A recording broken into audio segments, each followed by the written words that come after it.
যার কণ্ঠের মোহনীয় জাদুতে প্রেম শিখেছে কোটি শ্রোতা, যার গান বিষণ্ণ মুহূর্তে হয়ে উঠেছে আশ্রয়, সেই অরিজিৎ সিং আর গাইবেন না। খবরটি ছড়িয়ে পড়তেই বিশ্বজুড়ে তার কোটি ভক্তের হৃদয়ে নেমে এসেছে হতাশার সুর। বলিউডের প্লেব্যাকের গানের সঙ্গে যার নাম এক সূত্রে গাঁথা, সেই জনপ্রিয় শিল্পী এবার জানালেন প্লেব্যাক থেকে সরে দাঁড়ানোর সিদ্ধান্ত নিয়েছেন তিনি।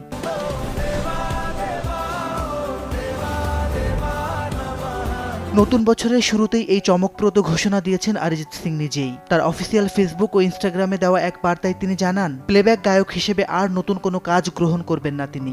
সোশ্যাল মিডিয়ার বার্তায় অরিজিৎ সিং জানিয়ে দিলেন, প্লেব্যাক গায়ক হিসেবে তার সফরের আপাতত ইতি।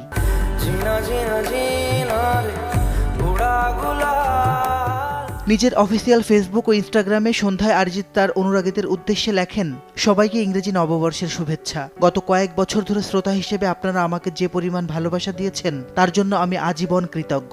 আমি আজ জানাচ্ছি যে প্লেব্যাক ভোকালিস্ট হিসেবে আমি আর কোনো নতুন কাজ গ্রহণ করব না, আর এখানেই শেষ করছি। এটা ছিল এক অসাধারণ সফর।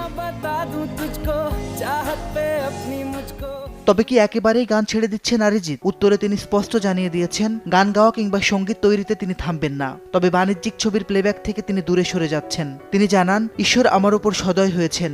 আমি ভালো সঙ্গীতের ভক্ত ও ভবিষ্যতে একজন ছোট্ট শিল্পী হিসেবে নিজের মতো করে আরো কিছু কাজ করতে চাই, নিজের মতো করে আরো অনেক কিছু শিখতে এবং সৃষ্টি করতে চাই।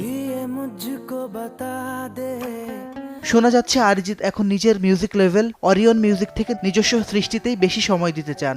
15 বছরের ক্যারিয়ারে 2টি জাতীয় চলচ্চিত্র পুরস্কার, একাধিক ফিল্মফেয়ার এবং অগণিত হিট গান উপহার দেওয়ায় তার এই সিদ্ধান্ত ভারতীয় সঙ্গীত জগতে এক যুগের অবসান হিসেবেই দেখা হচ্ছে।